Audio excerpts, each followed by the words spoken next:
can count on us. This is 7 News. Good morning and welcome to your Texoma Weekend Morning News. I'm Cameron Joyner. We'll get to your top headlines in just a moment, but first let's get a check of our forecast with our student meteorologist, Christine Gormley. Well, right now, sunrise, it's 6:30 right now, by the way, and sunrise was at 6:23, and the sun is rising out in the horizon, and there's some clouds out there, some partly cloudy skies on the horizon, and it is looking to be a wonderful, beautiful day today outside.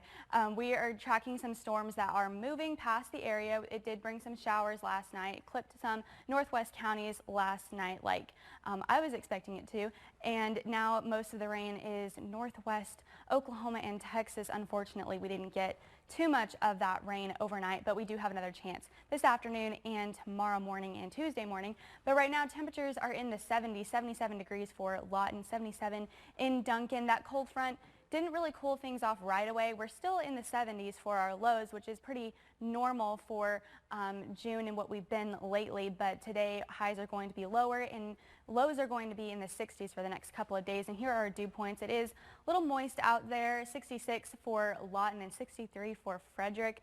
It's going to be a little humid today, a muggy start to your morning, and those dew points are going to play a role in today's feels like temperatures, and I will have more on that coming up. A 4-car wreck has the westbound lane of Lee Boulevard blocked off last night. It happened just after 9 o'clock. A Lawton police officer on the scene told a 7 News team member that a woman driving drunk caused the collision. Witnesses and an officer tell us she tried to run, but people there stopped her. There is still no word on any injuries. Lawton PD told us this morning that there is no new information, but the crash will likely be investigated by the traffic division. We'll keep you updated. A crash in Comanche County sent 3 people to the hospital early yesterday morning. It happened just after 1:30 a.m. about 2 miles north of Medicine Park. The car was driving northbound on Northwest Chibity Road when it failed to negotiate a curve. It departed the roadway to the right and rolled over. One person was pinned in the vehicle for about 26 minutes before they were removed by the Wichita Mountains Estates Volunteer Fire Department. The driver was not injured, but one passenger was taken to a local hospital in good condition, and 2 others went to OU Medical in critical condition.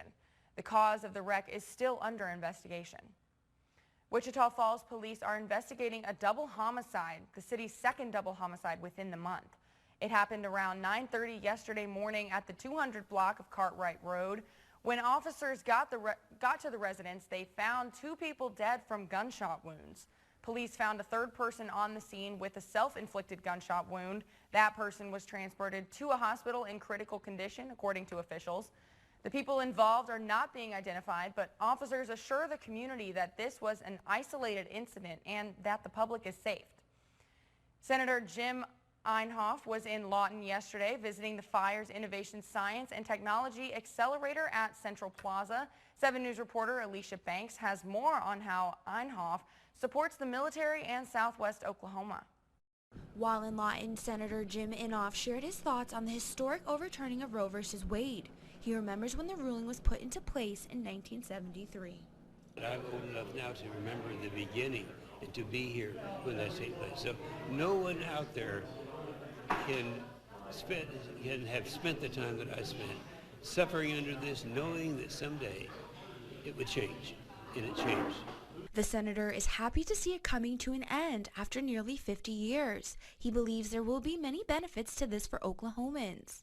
People who are living instead of dying, what a greater benefit can you have for the state of Oklahoma than to be among the states where, in the communities who are rejoicing today.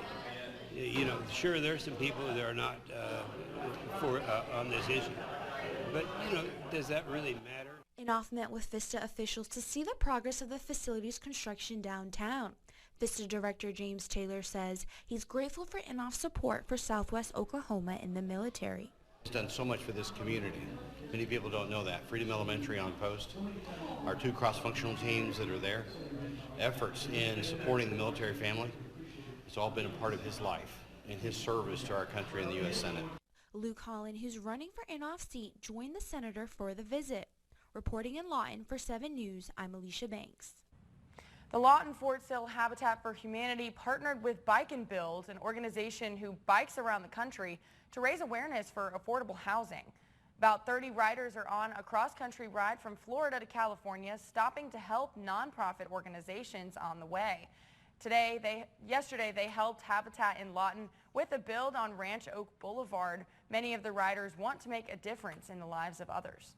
What we really do is build capacity with young adults. We go across the country and explore different communities and different experiences of what affordable housing looks like. They have about 20 scheduled build days. You can learn about Bike and Build by visiting this story on our 7 News app and KSWO website. Yesterday, the Comanche County Pet Resource Center hosted a cleanup at the Vito Baxter Puppy Promenade, Lawton's only dog park. Founder of the Resource Foundation, Marcia Kronk, says it's important to complete this project. Her mission is to keep as many pets in their homes as possible. Kronk says the center truly cares about the animals they are trying to protect. One of the missions that we have as the foundation is we want to give back to the community, and we want to make Lawton more pet friendly. And so the dog park is the only dog park in Lawton. It needed a lot of maintenance, a lot of support, and so we thought it was a project that we could lead and manage. The center helps anyone who needs supplies, food, or even medical care for their pets. Protests have been breaking out all over the country this weekend following the Supreme Court decision Friday. More on this developing story when we come back. I am Josh.